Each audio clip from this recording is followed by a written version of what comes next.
ومن سيئات أعمالنا من يهده الله فلا مضل له ومن يضلل فلا هادي له وأشهد أن لا إله إلا الله وحده لا شريك له وأشهد أن محمدا عبده ورسوله يا أيها الذين آمنوا اتقوا الله حق تقاته ولا تموتن إلا وأنتم مسلمون يا أيها الناس اتقوا ربكم الذي خلقكم من نفس واحدة وخلق منها زوجها وبث منهما رجالا كثيرا ونساء واتقوا الله الذي تساءلون به والأرحام إن الله كان عليكم رقيبا يا أيها الذين آمنوا اتقوا الله وقولوا قولا سديدا يصلح لكم أعمالكم ويغفر لكم ذنوبكم ومن يطع الله ورسوله فقد فاز فوزا عظيما أما بعد فإن أصدق الحديث كتاب الله وخير الهدي هدي محمد صلى الله عليه وآله وسلم وشر الأمور محدثاتها وكل محدثة بدعة وكل بدعة ضلالة وكل ضلالة في النار وسبحانك اللهم لا علم لنا إلا ما علمتنا إنك أنت العليم الحكيم رب اشرح لي صدري ويسر لي أمري واحلل عقدة من لساني يفقهوا قولي اللهم علمنا ما ينفعنا وانفعنا بما علمتنا اللهم أرنا الحق حقا وارزقنا اتباعه وأرنا الباطل باطلا وارزقنا اجتنابه bayan haka yan uwana mata a musulunci assalamu alaikum wa rahmatullahi wa barakatuh insha Allah ta'ala kamar yadda bayani ya gabata za mu gabatar da darasi mai taken ainihin gurbacewar tarbiyya da sharrinta da kuma hanyoyin gyara.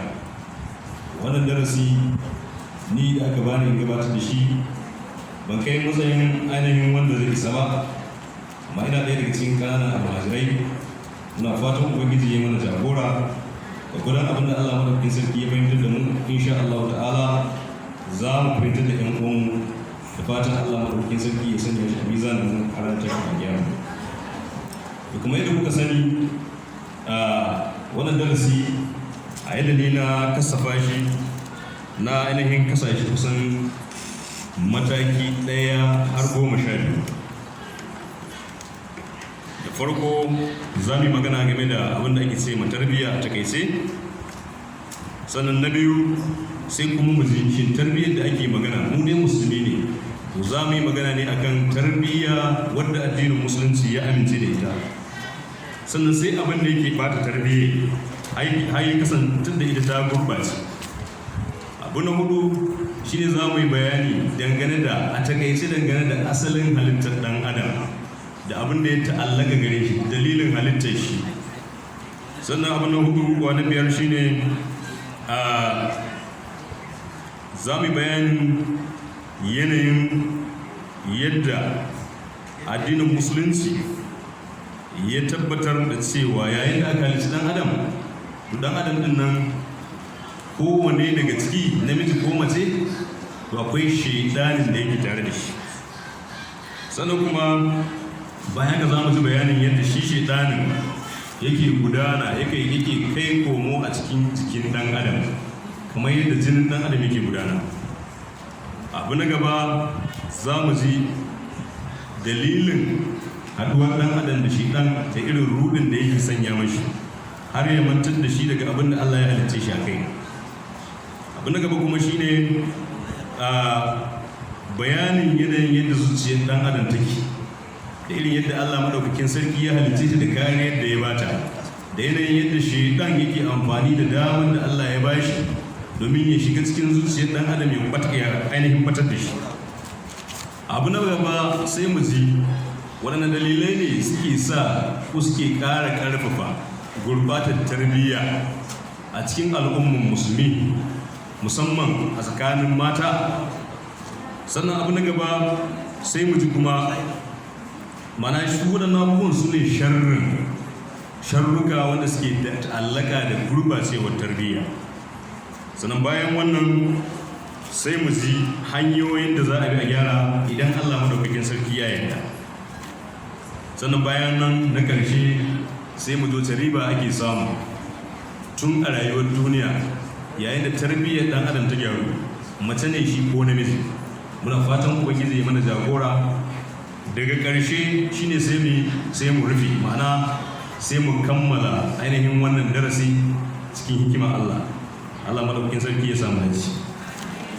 To kamar yadda nace da farko, ita tarbiyya, abinda ake ni da tarbiyya shine bulugi shay'i kamalu ala wajhi tadris, mana a reno wani abu tun yana dan kankani har ya kai lokacin da ake da bukatar shi ma ya amfana su.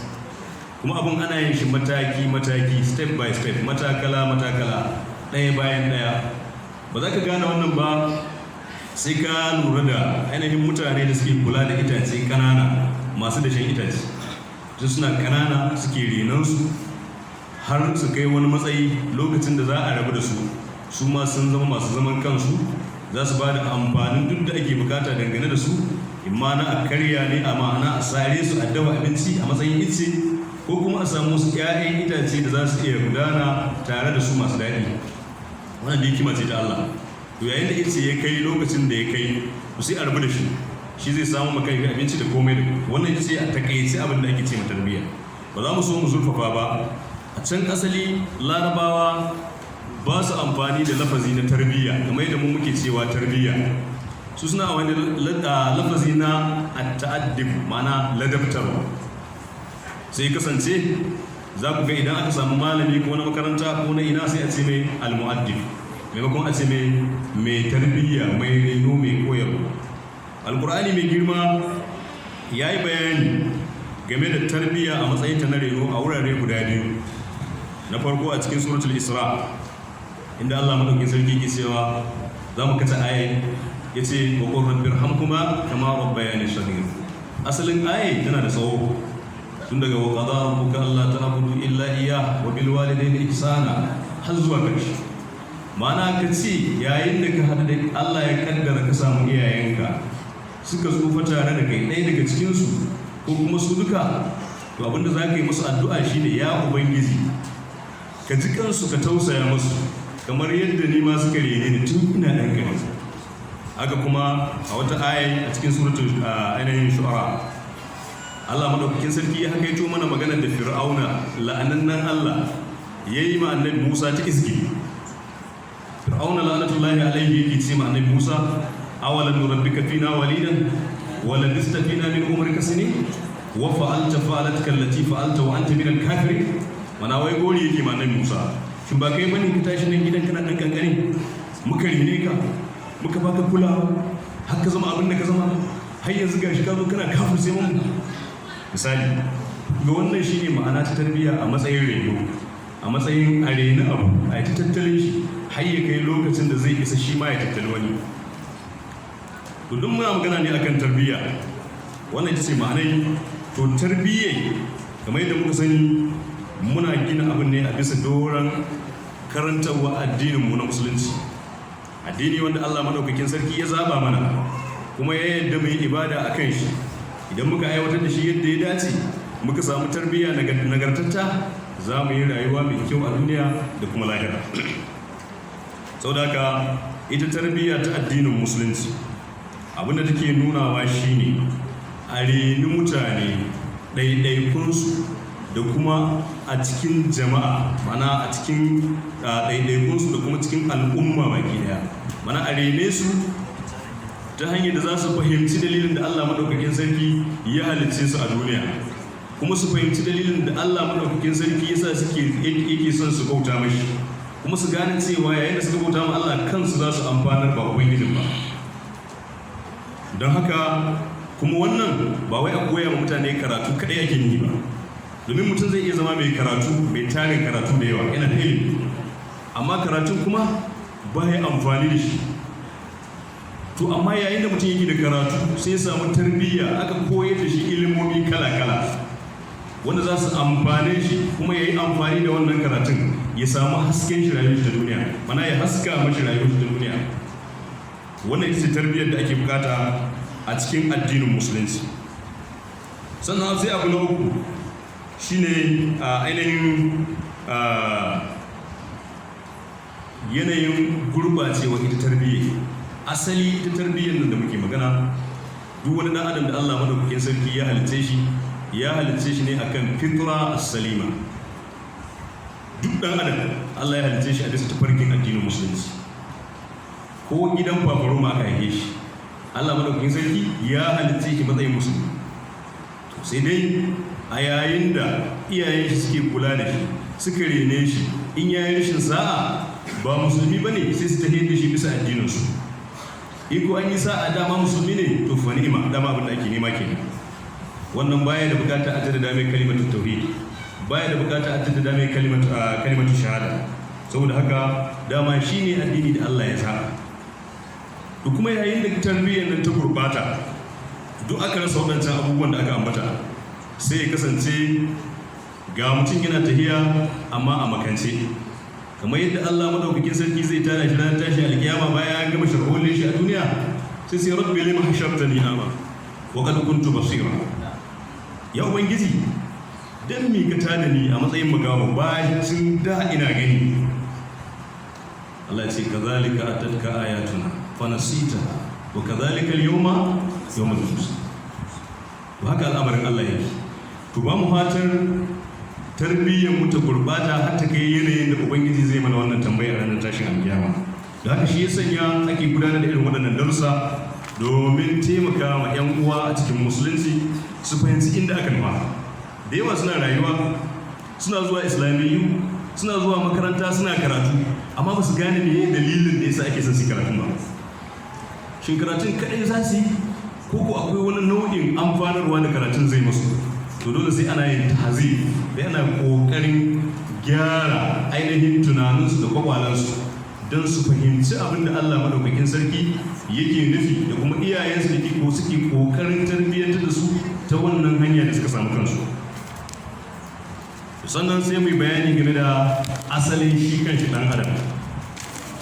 Allah madaukakin sarki ya halicci dan adam ba dan komai ba sai dan ya bauta mashi. To mu sani da Allah madaukakin sarki ya halicci dan adam, sai ya sanya mashi zuciya wadda ita ke controlling, ita ke ainihin tafiyar da gangan jikin shi. Da ya sanya mashi zuciya, sai ya sanya mashi soye-soyen abin da zuciya take so, da sha'awa nau'i. To zuciyar nan dalilin sanya ta da sanya soye-soyenta shine dan ta amfanar da shi a matsayin shi na dan adam a rayuwar shi. Ya yi kokari ya gane me zai mashi amfani, ya yi amfani da shi. Sannan kuma bayan haka sai Allah madaukakin sarki sai ya sanya ma dan adam hushi tare da shi. Shi ko wannan hushin dalilin shi shine dan adam ya rika kawo da wani abu da zai bata mashi rayuwa ko ya yi kokarin cutar da shi. Sai kuma aka sanya hankali, sai ya zama shine jagoransu. Hankali shi ke jagorantar soye-soyen zuciya, shi ke jagorantar fushi da ɗan adam yake da shi. A yayin da shi wannan hankalin da ɗan adam yake da shi zai taimaka mashi domin ya gane abin da zai amfana da shi, kuma ya ƙara gane abin da zai cutar da shi don ya yi ƙoƙarin guje mashi. A nan sai Allah madaukakin sarki sai ya halicci shaidan. Shi kuma shaidanin da ubangiji ya halicce shi sai ya zama kishiya ga dan adam, sai ya rika bujuro mashi, ya hana shi aiwatar da abin da Allah madaukakin sarki yake so ya aiwatar. To sai ya zama abin gaban abokin gaban tun asali, tun daga lokacin da aka halicci baban mu Adam alaihi salatu wassalam. Da yawan kuna zuwa islamiyyu kuna jin kissoshi irin yanayin yadda ubangiji ta'ala yayi bayanin halittar dan adam, da yanayin yadda ya cin karo, ya samu tasgaro da la'anannen Allah wanda shine Iblis. To wannan shedanin yana nan tun daga wannan lokacin ya roki Allah madaukakin sarki ya tsawaita mashi rayuwar shi, ba dan komi ba sai dan ya halakar da 'ya'yan adam, mazansu da matansu. Ba dan komi ba sai dan ya yi amfani da zuciyarsu, ya sanya musu sha'awoyi da soye-soye wanda suka sha bamban da abin da Allah yake da bukatar su aiwatar. To haka yake, kuma ya yi alkawari cewa la ahtanikanna zurriyatahu illa qalila. shedan yayi alƙawari sai ya halakar da zuriyar annabi Adam alaihi salatu wassalam, sai yan kaɗan da Allah madaukakin sarki zai tsayar da su. Allah ya sa mu cikin su. Saboda haka wannan shine asali a takaice. To don haka sai zama wajibi ga dan adam, mace ne ko namiji, babba ne ko karami, yayin da ya kasance a cikin turba ta karantawa addinin musulunci, to wajibin shi ne da ya yi kokari ya gane wane ne shi dan abokin gaba shi, don ya yi kokarin kaurace mashi. Allah madaukakin sarki ya yi bayani a wurare mabambanta a cikin alkur'ani mai girma dangane da sharri da illa da shi. Dalilin da ya sa kuka na kawo wannan, duk wata gurbatar tarbiyya da duk wata badala da duk banna da dan adam yake aiwatarwa a bangasa, asalinta shine shedan. Mana shedan ne ya kawar da shi daga abinda ubangiji yake son ya aikata abinda zuciya take so domin ya yi mashi da'a. Shi kuma yana yin haka don ya samu nasara ya tafi da 'yan kanzagin shi a gidan wuta a ranar tashin alkiyama. Domin tun daga nan, tun duniya, Allah madaukakin sarki ya riga ya tsine mashi albarka, kuma ya san baya da wani rabo wurin Allah. To abinda zai yi ya samu mabiya, to zai bi duk hanyar da ta kamata gare shi domin ya samu waɗannan mabiya. Allah madaukakin sarki ya gaya mana, ya ce la tattabi'u khutuwati shaytan innahu lakum aduwwun mubin. Ya ku masu imani, maza da mata, kada ku bi sawu ko tafarki na shaytan, domin shi shaytan maki ne gare ku bayyana ne. Na ma ya amurkum bis-su'i wal fahsha wa an taqulu 'ala Allahi ma la ta'lamun. Abin da ke umurta ku da shi shine ku saba ma Allah madaukakin sarki, ku aikata alfasha, duk nau'in saban Allah wanda in kuka yi ubangiji zai fushi da ku, to shine shi dan yake umurta ku da shi. Wa an taqulu 'ala Allahi ma la ta'lamun. Kuma ku zo kuna magana, kuna faɗin maganganu sirran ku game da ubangijin ku alhalin ba ku da ilimi akan haka. Wannan ɗaya daga cikin illar shi ke. Saboda ka mu gane shi, mu guje mashi. Ubangiji ta'ala ya yi magana da yawa a cikin alkur'ani, wurare da yawa mabambanta. Wani wuri sai Allah madaukakin sarki ce ash-shaytan ya'idukum al-faqra wa ya'murukum bil fahsha wallahu ya'idukum maghfiratan minhu wa fadla wallahu wasi'un alim. Shi wannan shaytan din da kuke ji ya'idukum al-faqra, kullun alƙawarin da yake maku shine na talauci, ya sa ku cikin kunci, ga ku da wadata irin arziki na duniya da kuke tsammani, amma a wurin Allah kun zama koma baya saboda ku bi Allah yadda ya dace. Wa ya'murukum bil fahsha, ya sanya muku aikata dukkan nau'in banna iri-iri yadda tarbiyyar ku za ta gurbata. To haka Allah madaukakin sarki ya dunga bayani. Wani wuri Allah madaukakin sarki inna ma yuridukum ash-shaytan an yuqa bainakum al-adawata fil khamri wal maisir wa yasuddukum an dhikrillah wa anis salah wa hal antum muntahun.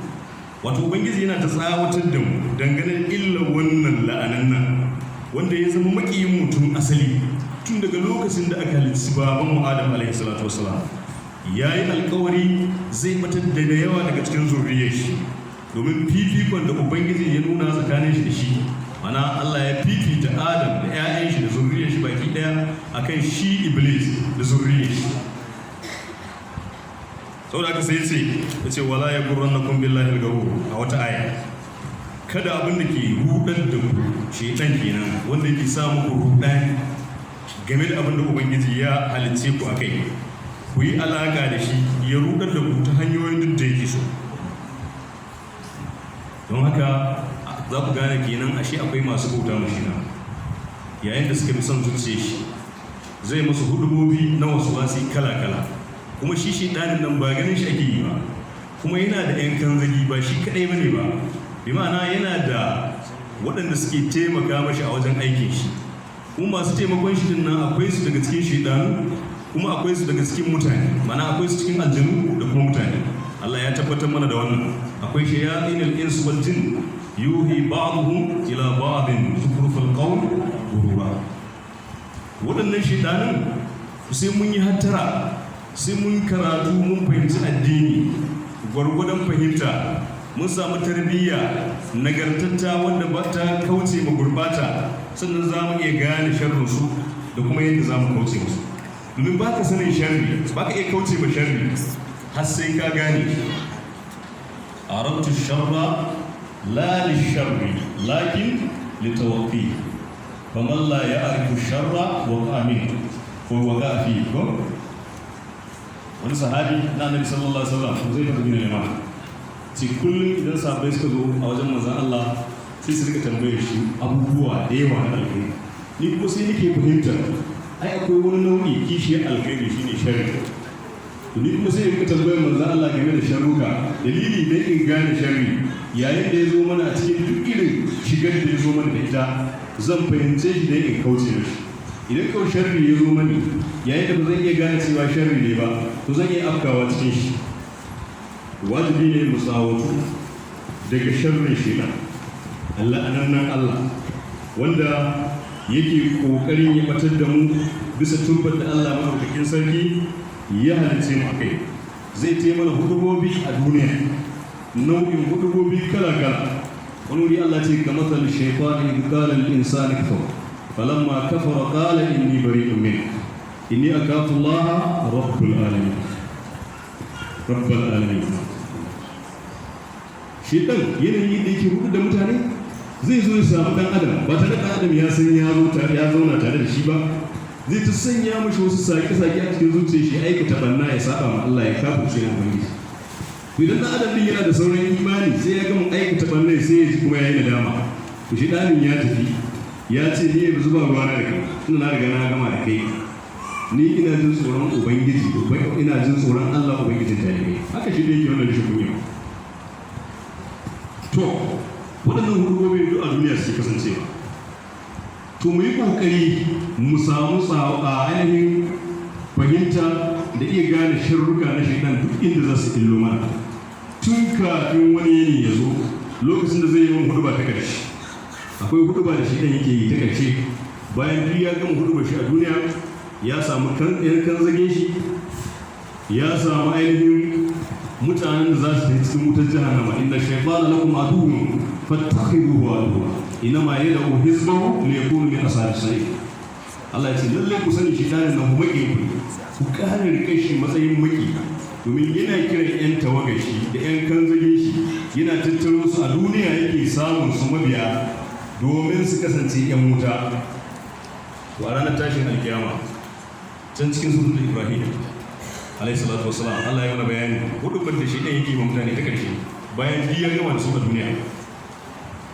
zai zo ya tara yan wuta zai tsayu gaban su wa qala ash-shaytanu lamma qudiya al-amr inna Allaha wa'adakum wa'da al-haqq wa wa'adtukum fa akhlaftukum ma kana liya wa ma kana liya alaykum min sultanin illa an da'awtukum fastajabtum li fala talumuni wa lumu anfusakum ما أنا بمصرخكم وما أنتم بمصرخي إني كفرت بما أشركتموني من قبل إن الظالمين لهم عذاب أليم جزاكم الله خيرا wannan ita ce hurba ta ƙarshe wanda shi ɗan yake mamubiyan shi a ranar a cikin gidan wuta bayan ya gama hudarsu ya samu kaso mai tsoka Allah madaukakin sarki ya gama hisabi yan aljanna sai shiga aljanna yan wuta sai shiga wuta to mu yi kokari mu samu horo na tarbiyya nagartatta a cikin zuciyarmu kada mu yadda tarbiyyar mu ta gurbata domin waɗanda tarbiyyar su ta gurbata su ne suke biye ma shaitan har Allah madaukakin sarki ya hukunta abin da ya hukunta a kansu har shaitan ya yi musu wannan huduma a ranar tashin alkiyama a gidan wuta to kada mu saka kanmu daga cikin waɗannan mutanen mu rika neman taimakon Allah madaukakin sarki ta yadda za mu guje ma wannan nau'in hudubai tun wanda yake yi a duniya mai kokarin saninta mai kokarin kauce mata don mu kuta kafin ba za mu kada mai wata Allah ya ba mu ikon sauraron abin da shi dan yake yi ma mutane na hudu ba a gidan wuta sai marhala ta gaba shine ambatan cewa kowane dan adam mace ne ko namiji to akwai shaidani tare da shi wannan ya tabbata a hadisin annabi Muhammad sallallahu alaihi wa alihi wa sallam wanda yake cikin sahih muslim ibn mas'ud radiyallahu anhu yace an samu hadisin daga ayin Hafsa Safiya bint Huyay radiyallahu anha yace wata rana annabi sallallahu alaihi wasallam yana itikafi sai na ziyarce shi bayan na gama abin da nake na tashi zan tafi sai manzan Allah sai ya yi mana rakiya. Lokacin da manzan Allah ya yi masa fiye rakiya yana cikin tafiya sai ga wasu matasa guda biyu sun zo za su wuce. Suna ganin annabi sallallahu alaihi wasallam suka ƙara sauri sai ce Allah rasul kuma ana ku jira ku saurara, innaha Safiya bintu Huyay, ina tare da matata ne Safiya. Suka ce subhanallah subhanallah, ya manzan Allah tsarki ya tabbata ga Allah, ina mu jingina ka da wani sharri. Ta ce a inna shaytani yajri min adam majri dam, shaytan yana gudana a cikin jikin dan adam kamar yadda jini yake gudana. Ku kina shi ba za ka iya gane ki ba, kamar yadda baka ganin jini ko baki ganin jinin da ke jikin ki yayin da yake gudana yana maka aiki a cikin jiki, to haka shi ma shaytanin da ke gudana a jikin kowane dan adam ba a gane shi. To sai ku ce kowane dan adam na da shaytan, tabbas haka ne, manzo Allah ya faɗa. Domin manzo Allah ya ce babu wani dan adam face yana da ƙarini, abokin da aka haɗa shi da shi daga cikin shaytanu, daga cikin mala'iku. Sabai suka tambayi manzo Allah, ya Rasulullah haka yi? Ya ce wallahi hannu, sai dai ni Allah madaukakin sarki ya taimake ni, shaytani na ya musulunta, don haka bai isa ya umarce ni da in saba ma Allah, bai isa ya gurɓata tarbiyyar ta. Wata rana annabi sallallahu alaihi wa sallam ana cikin sallah sai sahabbai suka ga manzo Allah yayi haka, alama ce take nuna cewa wani abu ya kama, amma ba su ga abin da ya kama.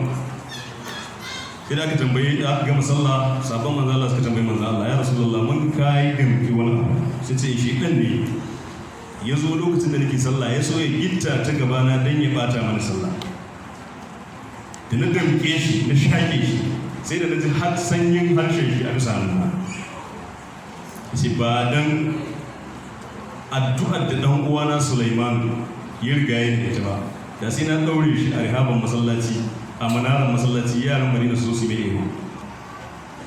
Nabi sallallahu alaihi wasallam yana da ikon yin haka, amma ya tuna addu'ar da Annabi Sulaiman ya ce, rabbi habli mulkan la yanbaghi li ahadin min ba'di innaka antal wahhab. Ya ubangiji, ina roƙonka ka bani wani mulki wanda ba zai iya kamata, mana ba wani wanda za ka ba shi bayana, ya Allah kai ne mai baiwa.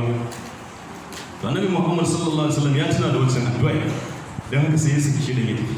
Wata rana kuma ya taɓa bujiro manzon Allah da wuta da daga hannun shi. Allah madaukakin sarki ya aiko Jibril alaihi salatu wassalam ya ba shi kariya, ya ga mashi addu'o'in da zai karanta. To ko yanzu ya ku bayan Allah, ku sani akwai addu'o'i da yawa, akwai azkar nau'i makamai ne wanda ake yaka shaitan su da izinin Allah. Idan Allah madaukakin sarki ya taimake ki, kina zuwa islamiyya ko kina zuwa irin wa'azi da ake tarawa irin wannan, ake taruwa irin wannan, to ana koya waɗannan addu'o'i masu sauƙin faɗa da harshe, kuma da zarar ka ambace su cikin yadda Allah, sai Allah madaukakin sarki ya baka kariya daga shaitan. Akwai addu'a da ake fitowa gida, yayin da mutum zai fito gida ce bismillah tawakkaltu ala Allah wala hawla wala quwwata illa billah. Allahumma inni a'udhu bika an adilla aw udalla aw adilla aw udalla aw adlima aw udlima aw ajhala aw yujhala alayhi. Shikenan kai to gaba gadi ko ki to kawai hankali bace, babu abin da zai faru. Manzo Allah ya ba mu labari, wata rana wani mutum ya karanta wannan, sai shi danin da ke tare da shi ya biyo shi baya, sai wani shaidani ya hadu da shi, ya ce ina za ka ke, ya kake bin wannan bawan Allah, ina za ka da shi? Ya ce ai ƙarini na ne, mana abokin haɗi na ne, abiya ta ce, ƙawa ta ce, misali kuma ta ce. Ya ce to ya za ka da mutum da Ubangiji ya riga ya kare shi, ya kubutar da shi daga sharrinka, ya kuma shirya da shi. Ashe Allah madaukakin sarki yayin da muka yi imani da shi, muka fahimci abubuwan da yake sanar da mu, wanda za mu amfani da su matsayin kariya, sai su zame maka makamai ba sai ka ɗauki makami ka idan gina bindiga ko na kaza ba, a kawai da harshe za ka faɗa, sai Allah madaukakin sarki sai kare ka daga sharrin shi. Allah ya kare mu daga sharrin shi. Allah to wannan shine bayani game da ainihin shi ɗani, sai kuma bayani game da zuciyar shi ɗan adam ɗin kanshi.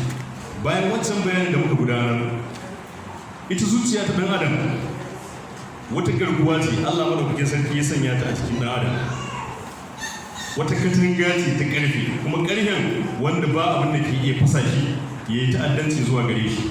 ma dama Allah madaukakin sarki ya taimaki mu abocin zuciya ya samu kariya daga sharrin la'ananne wanda yake kokarin shiga cikin zuciya ya gurbata ta. Manzo Allah sallallahu alaihi wasallam ya mana bayani cikin wani hadisi ce Allah inna fil jasadi mudga idza salahat salahat jasad kullu wa idza fasadat fasadat jasad kullu ala wa hiya al-qalb. Wannan zuciya da kuke ji wata garkuwa ce da Allah ya ba dan adam, kuma babu wanda ya tsin kaye zuwa gare ta kowane ne shi. Hatta shi dan da yake kokarin hudun da dan adam baya iya ba. A cikin zuciya akwai wasu abubuwa masu kama da kahonni, a jikinsu akwai ƙofofi ƙanana, sannan akwai masu gadin zuciya su ne soye-soyen zuciya wanda Allah ya sanya mata. Bayan haka kuma akwai mala'iku da Allah ya ɗan fara su zuciyar ɗan adam suke tare da shi, wanda su ba su umarta shi ne saba ma Allah, sai dai su umarce shi da ainihin bauta ma Allah. Sannan shaidan shi kuma yana nan yana ta zaman damu, yana ta zagaye zuciyar ɗan adam ya ga ina zai samu kafa, ina zai samu gafla, laqad kunta fi ghaflatin min hadha, to ina zai samu yani dan adam zai samu rafkana, shi kuma ya samu dama ya shiga cikin zuciya abin da ya shigo, kuma bai bari bai kyamta ido. Su ma waɗannan masu gadin suna nan, su masu gadin nan su ne muka ambata, mana su ne azkar ɗin da muka ambata muka yi ishara zuwa gare su. Yayin da kake ambatan Allah, a lokacin da kake ambatan Allah kowane lokaci, to hakika zuciyarka za ta samu nutsuwa. Kisa Allah ya ce wa laqad yassarna al-qur'ana lidh-dhikri fa hal min mudakkir. Hakika mun sauƙaƙe al-qur'ani ba dan komai ba dan ambato ga Allah mai sarki. Al-qur'ani shi kadai ke natsar da zuciya jama'a. Allazina amanu wa tatma'innu qulubuhum bi dhikrillah. Ala bi dhikrillah tatma'innul qulub. Wadanda suka yi imani da Allah zukatan suke natsuwa yayin da aka ambaci Allah. Allah ce ala ku saurara, da ambatan Allah ne kadai zukatan mu'minai maza da mata suke nutsuwa. To shi dan sai wani malami wani dalibi ya tambayi Hassan al-Basri rahimahullah, ce wai shi shedan nan da ake magana yana bacci? Yace ce ko da yayi bacci law nama la wajadna rahatan, ko da yayi bacci shi shedan nan to yana da dama cikin irin damar da Allah ya bashi da zai ci gaba da fatar da mu ko da mu ma muna bacci. Misali duk da cewa bai da iko a gare mu a lokacin da muke bacci, zai same mu a lokacin da muke farke, domin yana da yan kan. Bayan na akwai wasu madubai da suke zagaye da ita, duk inda wani abu zai billo sai an gaji da madibin.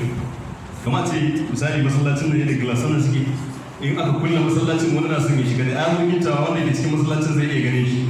Misali shi kuma bai ganin abin da ke cikin masallacin, to shi dan zai amfani da damar shi sai kunna hayaki, yana kunna hayaki yana ma dan adam wake-wake.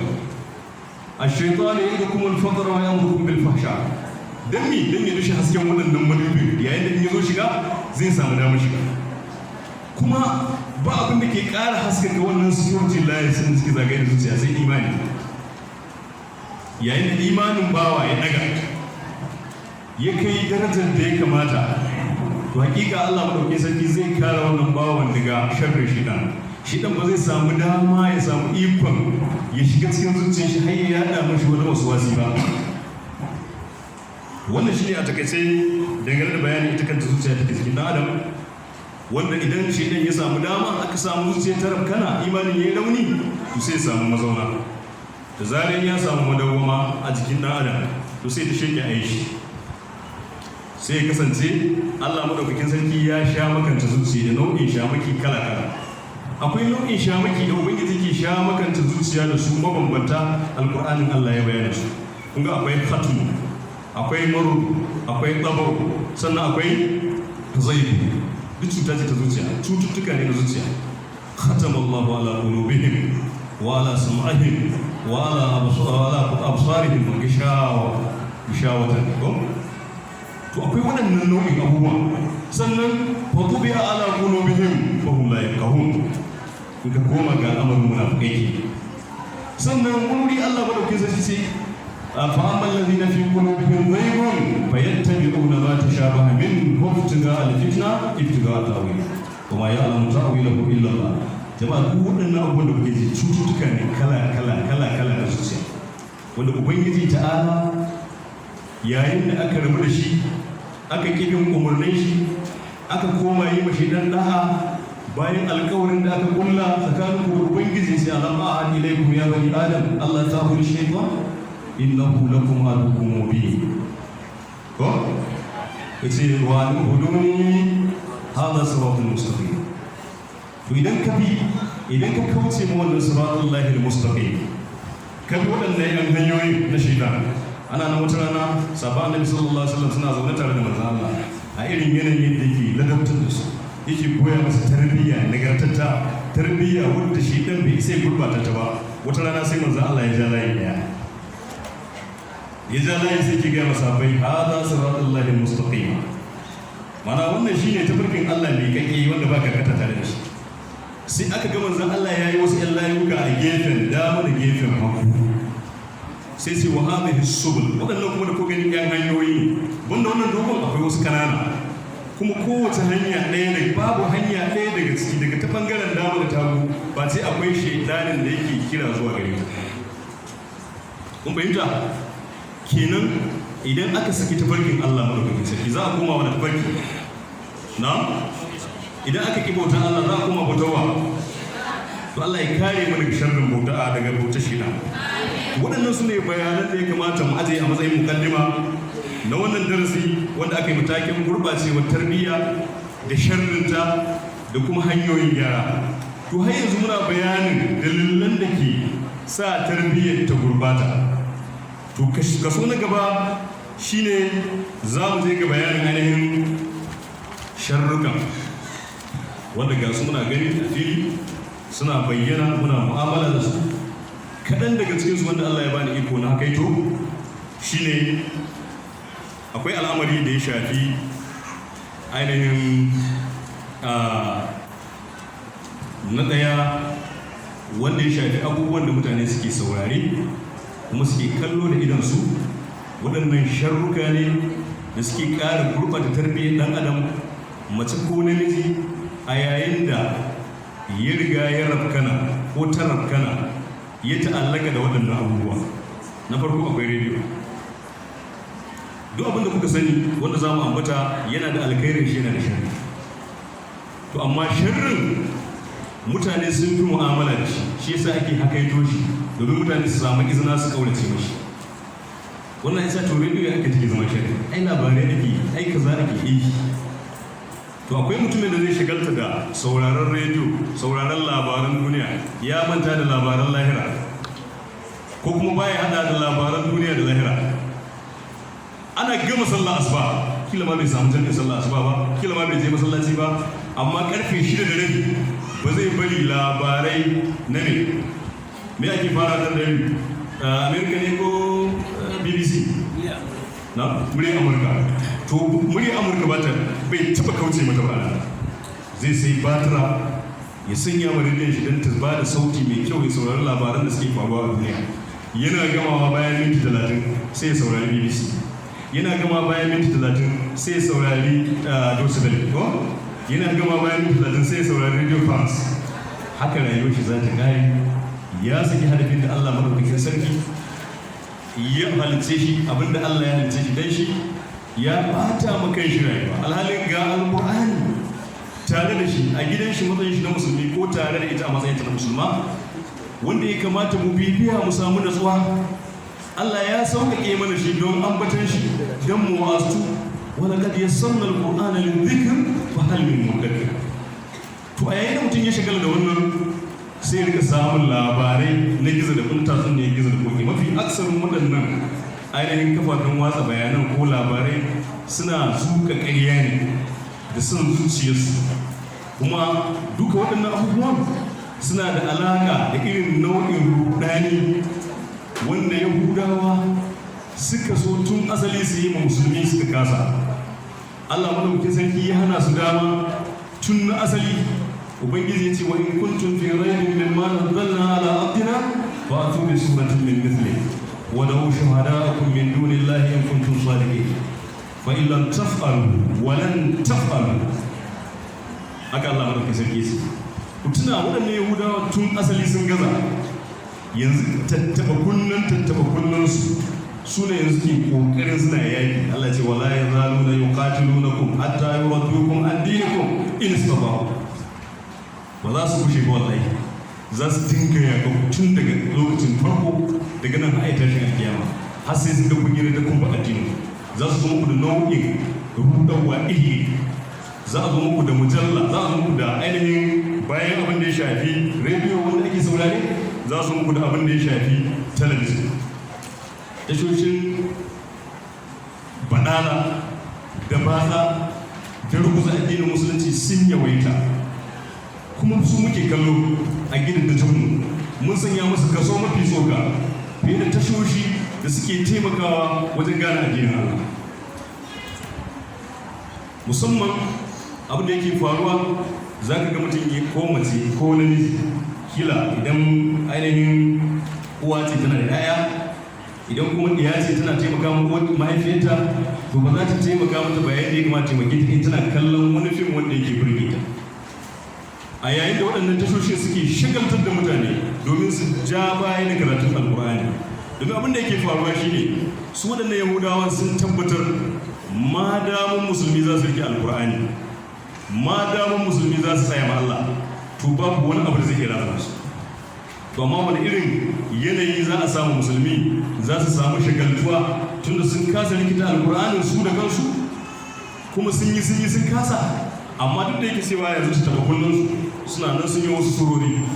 Duk wanda yake ziyartar intanet ka yi clicking a google ka ga www.suralike8. kusa abin da suke ni ai Allah ya ce fa atu bi suratin min mithli, ko ai shine sura like turanci. To ya Allah, kakanninsu sun gaza, yanzu ga tattaba kullum sun zo sun yi sura like, za ga suratul muslimuna, za ga suratul wasaya, za ga suratul tajassus, ga sun dade a internet. Ko yanzu gani za ka yi browse za ka same su. Amma suratul muslimuna sai aka buɗe ta alif lam mim sad, sai kun ga sun gaza. Ubangiji sai waye su zo da wani harafi wanda ba wannan ba ko to sun kwaikwayi harafin alqur'ani. sai aka ce kul ya ayyuhal muslimuna innakum lafi dalalin qadim innal ladzina kafaru billahi wa masihihi lahum azabun shadid. Aya ta biyu kenan. Kaga duk mutum mai karanta alqur'ani, duk wanda yake karanta alqur'ani ya iya alakantuwa da lafazin alqur'ani, idan ya diba wannan sura zai gane cewa wannan iskanci aka jingina shi da alqur'anin Allah. Don haka bai kamata a yi kula da shi ba. Yayin da kuma wani yake can shi bature ne, dama baya karatun islamiyya, iyayen shi sun sa shi makarantu masu tsada inda ake kashe kuɗi a ƙasashen waje, kuma abin da yake karantawa na musulunci sai dai ya gani a intanet ko ya gani a littattafai ya karanta, to sai ga waɗannan surorin sai to wannan ma ya yi daidai da abin da yake da wani addini. To shi yasa ake tsawatar da mutane su faɗaka su yi ilimomi kala-kala don su fahimci sharrin shi. Saboda haka da suka yi wannan kuma suka zo su canza alƙur'ani. Watan shekara aka zo a Amerika, sai mata suka kai ƙara masu neman yanci, suka ce alƙur'ani bai mata adalci ba, Bible bai mata adalci ba. A cikin Bible sai daga an sa Jesus the Son of God, mana annabi Isa ɗan Allah. Sai mata suka umumuwa suka ce to mu muna neman yanci, ya za a yi babu daughter of God sai a ce son of God kadai namiji. To saboda haka sai aka ce to a zauna, wannan abun lura ne, a tsaya a gyara wannan matsalai. Sai aka dauko wace kalma za ta yi daidai da maza da mata, sai aka dauko kalmar child sai aka maida a cikin Bible maimakon son. To shi ba daga Allah yake bane. Jesus the child of God, ma'ana child tana daukan mace tana daukan namiji. Shikenan mata sun samu abin da suke bukata. Suka dibi alkur'ani, shi kuma wace hanya za a canza shi aka diba aka ce ka alkur'ani nan wa ya wuce wasa, walau kana min inda ghayrillah la wajadu fihi ikhtilafan khatira. Dan haka idan suka dinga wani dugu wata nukuba a sama ko kasa, a yayin da take sama aka milo ta kasa, to wasu bayan Allah suna nan sun haddace, za su yi nan akwai kuskure. Shi sa Allah ya yi alkawari ce inna nahnu nazzalna dhikra wa inna lahu lahafizun. Wannan kima ce ta Allah, ba wanda zai bata alkur'ani. To tunda alkur'ani bai yi batuwa, wata hanya za mu bi mu kauda tunanin waɗannan mutanen wanda suke da wannan kundin tsarin wanda manzon Allah sallallahu alaihi wasallam ya ce ya ban mu su guda biyu in muka rike su ba za mu ce ba haka ba to bari mu kauda tunaninsu mu fara sanya su yi nisa da karatun alkur'ani su yi nisa da abin da Allah yake so su yi saboda haka aka kawo tunani kala-kala don a yi tunanin idan maza ne aka jarbe su da kwallo za ka gidan kwallo ya cika yayin da ana wa'azi ga masallaci sun ko ana sallah ma kamsu salawati sallar jami'i ba ta sabon gaba bai cika ba amma gidan kwallo sabon babu ne mata su zauna su ta kallace-kallacen fina-finan banza tana kallon rudin zuciya ana ƙara ruda mata zuciya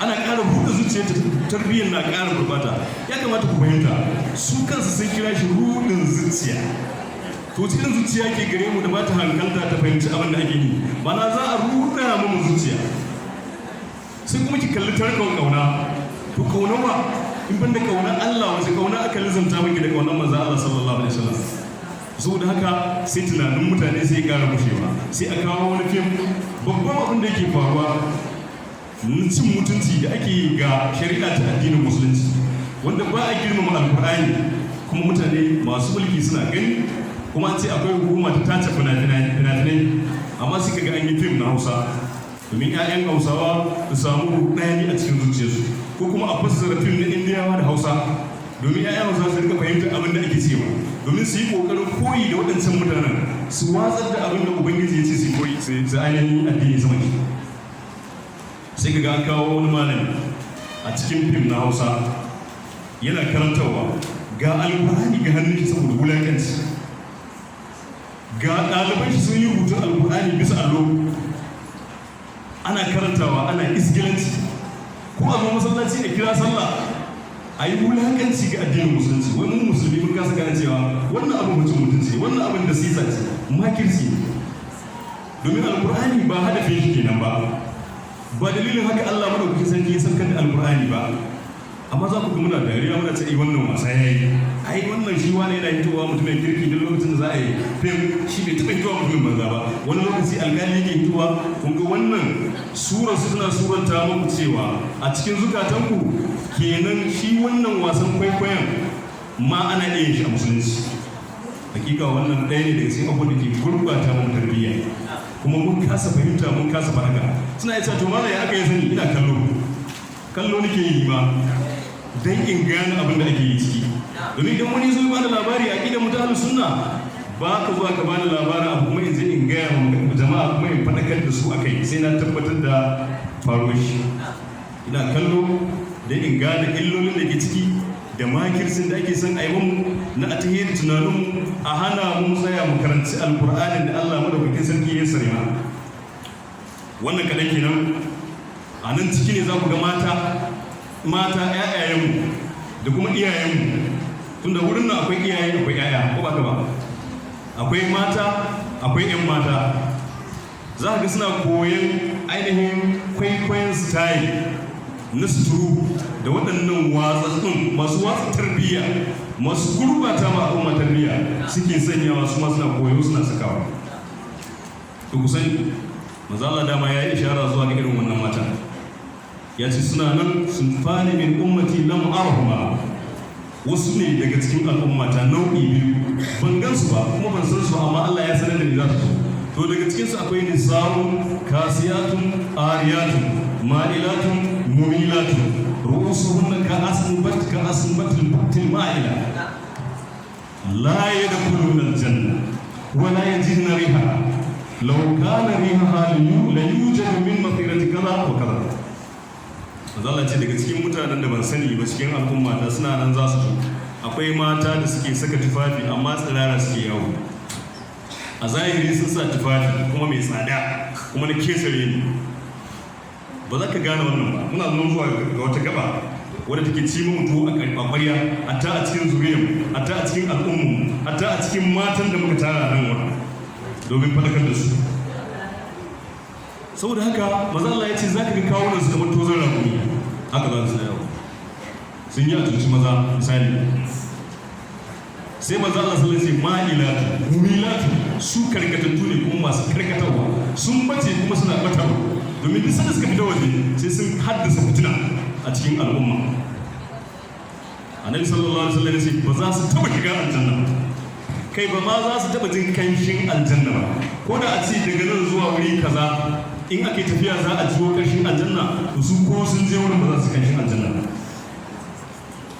Sannan abu na uku akwai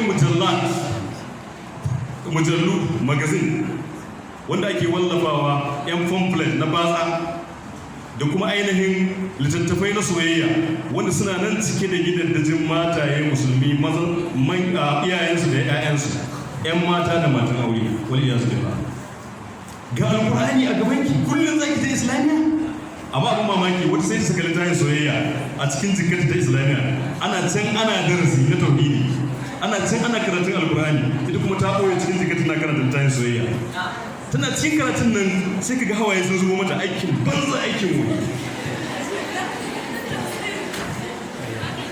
wai saboda ai cikin karatun akwai wata wadda ba a yi ma'adalci ba, alhalin ga alkur'anin Allah wanda shi ne ake karantawa zukata suna nutsuwa har a zubar da hawaye kuma har Allah ya bada lada. Ina fata ana fahimta. To da yawa daga cikin mataye musulmi suna da wannan ɗabi'a, amma sai a samu wani gida wata ita sana'ar take nan kawai rentin na littattafan soyayya. Dalilin da yasa ba a saidawa shi ne idan mutum ya saya ya karanta kuma 10 to kuma duk ya karanta su sai dai in ya bada aro, to amma sai a rika bada rentin, yau mutum ya bada naira 20, yau ku sani wannan bannan dukiya ce, kuma sai da sana'a a bisa irin wannan kasuwancin haramun. Allah ya ce wa minan nasi man yashri lahu al-hadith liyudilla an sabilillah bighairi ilmin wa yattakhidha huzwa. Wai daga cikin mutane waɗanda suke sai irin waɗannan lahawar hadisi labaru ne, tatsuniyoyi ne, ƙarya ce kawai ciki. Wani ne zai zauna wai Allah ya baka fikira, to in Allah ya baka fikira da tunani da ilimi to ka zauna ka rubuta ayoyin alƙur'ani ka rika faɗakar da al'umma mana. Kuna fahimta? Idan kun yi imani da Allah kun mata ne ku na mu'minai, waɗannan da ta yi a dawo yake tana daga cikin harkar da ke ba ta tarbiyya. Sannan sai abu na gaba akwai yanayi na wannan handset da muke amfani da ita, ko wannan handset tana da amfani kuma tana cutarwa da take ma al'umma musamman mata ta yawa.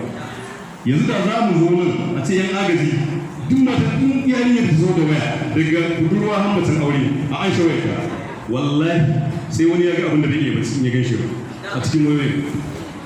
Bai yi da gaskiya ba? To me zai hana mu ji tsoron Allah a yayin da daga mu sai Allah kada ya san abin da muke aikatawa? To mu yi kokari mu ji tsoron Allah, kada mu yi tarbiyyar mu ta gurbata. Kada ki sai ai wannan waya ce ni kada ke da ikon mallakata, ko gidan ba wanda ya san abin da zan zuba, to bari in zuba hotuna na batsa, in zuba hotuna, in zuba fina-finai na batsa ba kala da ke a sauran. Mafi aksarin 'yan mata abin da suke yi ke haka ne.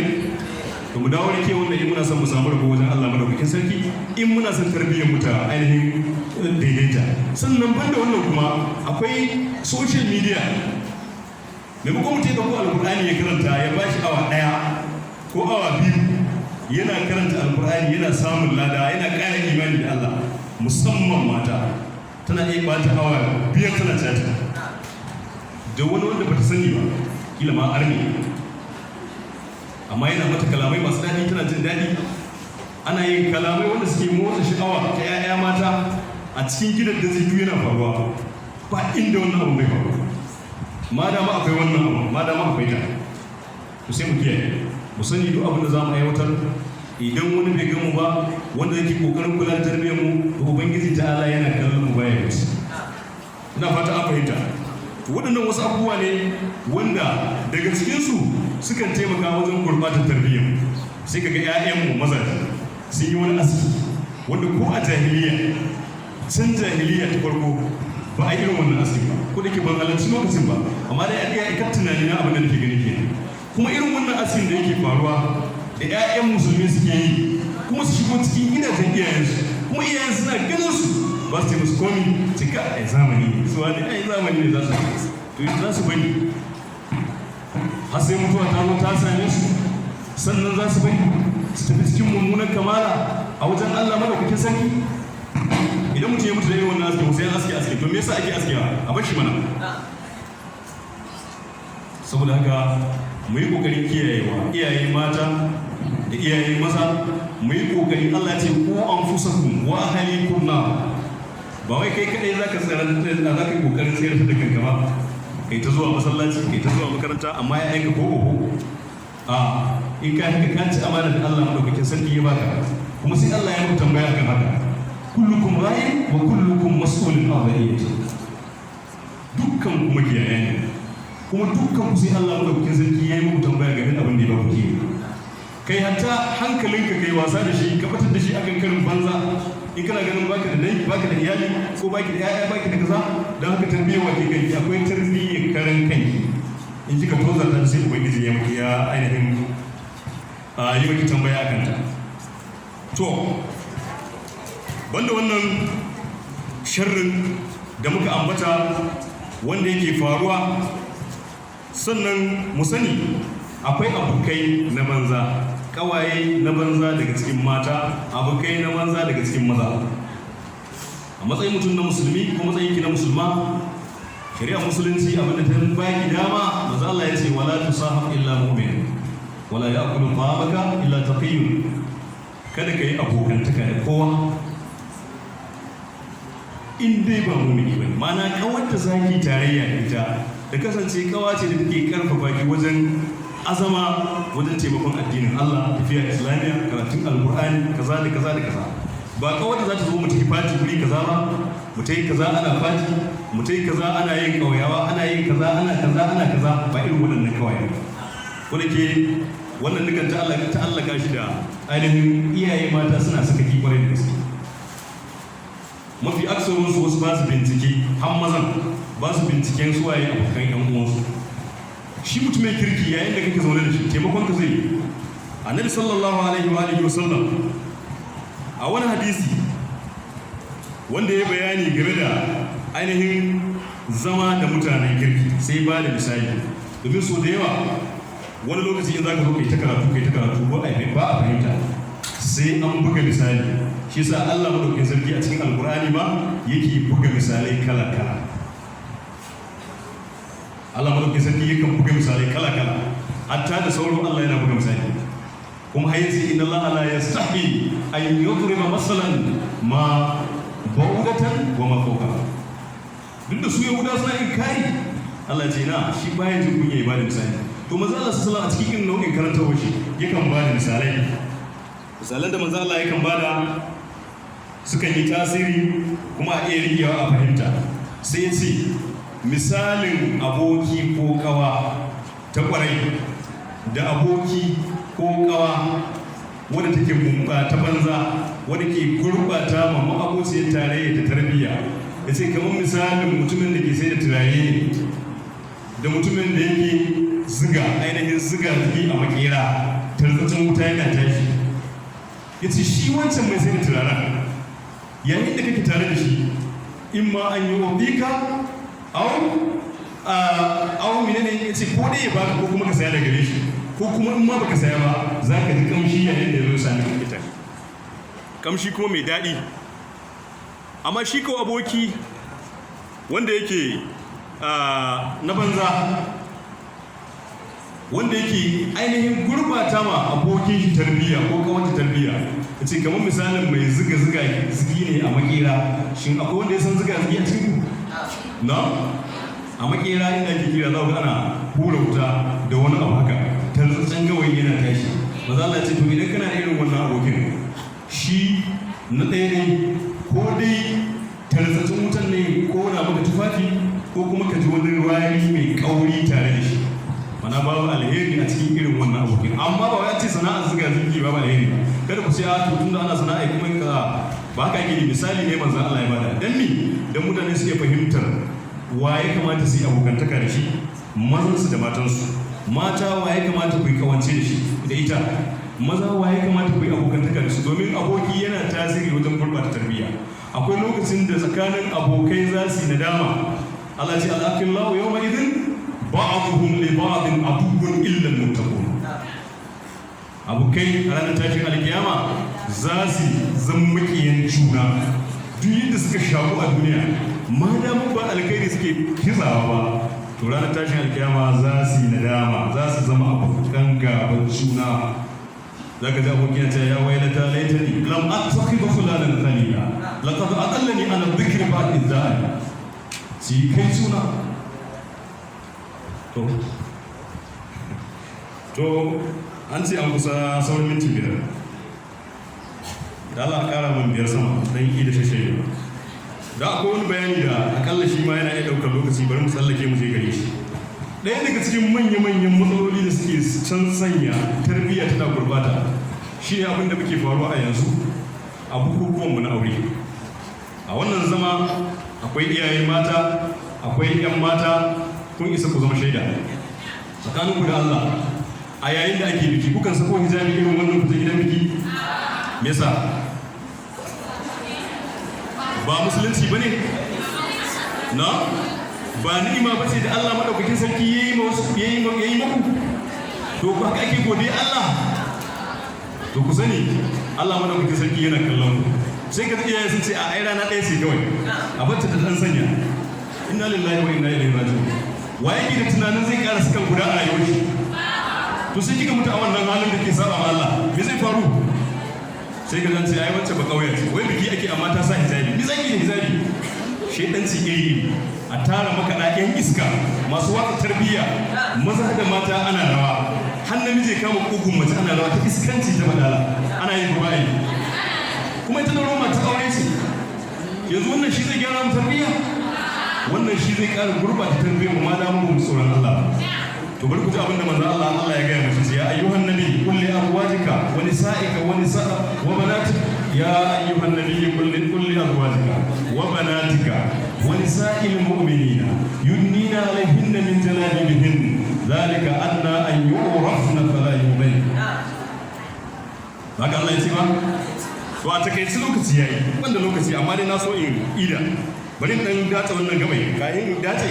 Allah madaukakin sarki ya umarci manzon Allah ka gaya ma ƴaƴanka da matanka da matan mu'minai su sanya ainihin mayafansu hijabansu su rufe jikinsu kada wani sura ta jikinsu ta bayyana. Amma kuna yin haka a yayin biki ko shi biki ba addini bane ba? To gudun ba ku yadda matan mu'minai bane da ƴaƴan mu'minai? Duk wanda ta yadda ita ɗayan mu'mini ce, duk wanda ta yadda ita matan mu'mini ce, ga sakon Allah daga manzon Allah sallallahu alaihi wa sallam. To daga yau ta kare irin wannan. Ya Allah ga taron matan kankiya wakilai daga cikinsu mafi aksarinsu ya Ubangiji sun shaida kuma sun yi alkawari tsakaninka da tsakaninsu da kai cewa ba za su ƙara saka gani ɗan ƙarami da zai fitar da wata sura ta jikinsu ba a yayin taron ruga na bukukuwa. Sun yi alkawari tsakaninsu da kai ya Allah idan suka tozarta wannan alkawari ya Ubangiji kai ne ka fi sanin abin da cancanta gare su.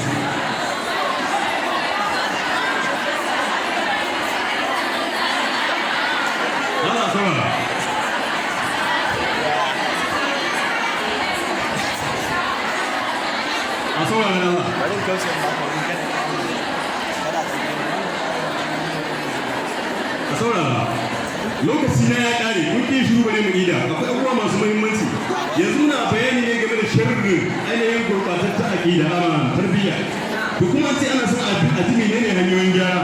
Akwai hanyoyin gyara da yawa, hanyoyin gyara suna da yawa amma daga cikin su tunda lokaci ya bai ba mu dama ba za mu dan hakaito wasu yan kadan sai mu rufe da wasu kissoshi guda biyu wanda kowa zai auna rayuwar shi ga shin haka yake haka muke don haka ne tarbiyyar mu ta gyara.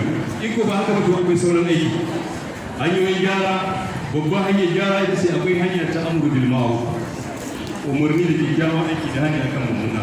Allah ya umarni ce wal takun minkum ummatun yad'una ila al-khair wa ya'muruna bil ma'ruf. Ana fahimta?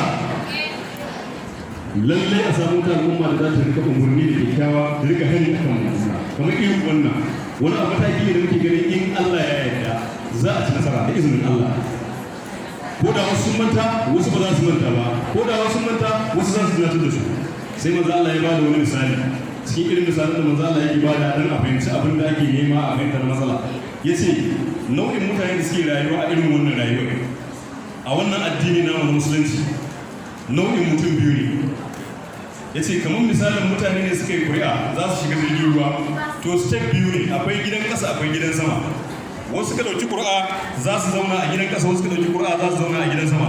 Sai suka yi haƙuri to su na kasan duk sanda za su nemi ruwan sha sai sun je sun taka benin nan sun je sun matsa ma wancan na sama sai suka ce kai Allah yanzu maimakon mu ci gaba da matsa muku ina ganin abin da ya kamata mai shi ne mu fasa jirgin ruwan nan idan ruwa muke so ba mun je sama mu rika iba daga nan kasa to idan na sama suka yi aka fasa wannan jirgin ruwan me zai faru za su nace muka kyalla iyayenmu mata suka ci gaba da aiwatar da wannan bannai a yayin da ake sha'ani da bukukuwa da shagulgula suka rika tabarruji irin na jahiliya to hakika mu ma za mu halaka gaba daya don haka sai mu kiyaye saboda haka sai abu na karshe tunda an ce lokaci yayi shine wasu kisoshi da nake da su guda biyu wanda ya kamata in ba ku kissa ta farko zan yi ta a gurguje ba sai na karanta ba wa labarin ya inganta Allahu a'lam wata rana wasu mutane wani mutum yana da wata mata kuma matai auren zumunci a kai diyar dan uwan mahaifin shi dan wannan gane sai da mahaifin shi kuma sai mata alƙawarin cewa ba zai mata kishiya ba ana nan sai wata mata ta zo ta nuna tana da bukatar yi aure ta sai ce mata to kin san cewa ni fa na yi wa mata ta alƙawari ba zan mata kishiya ba ita ce ta yarda amma abin da take so ita ya aure ta ya kai ta wani gari ita duk sati ya je mata sau ɗaya kawai ma ya ce to saboda haka kuma haka aka yi ran nan matar shi sai cikin irin yanayi na zargi na mata take ganin bata gane inda mijin take zuwa ba shi dai ba wani aiki yake take wanda yake kwana ba to ina yake zuwa yana yin kwana ɗaya sati sai ta tada baiwa daga cikin bayanta ta ce ki bi sawon shi ga ina yake zuwa ta bi sawon shi ta baya tana zuwa sai ta ga ya shiga wani gida da ya shiga wannan gidan sai ta tambayi makwabta sai aka ce a wannan da ke ga ya shiga ai mai gidan aure suka aure shi tana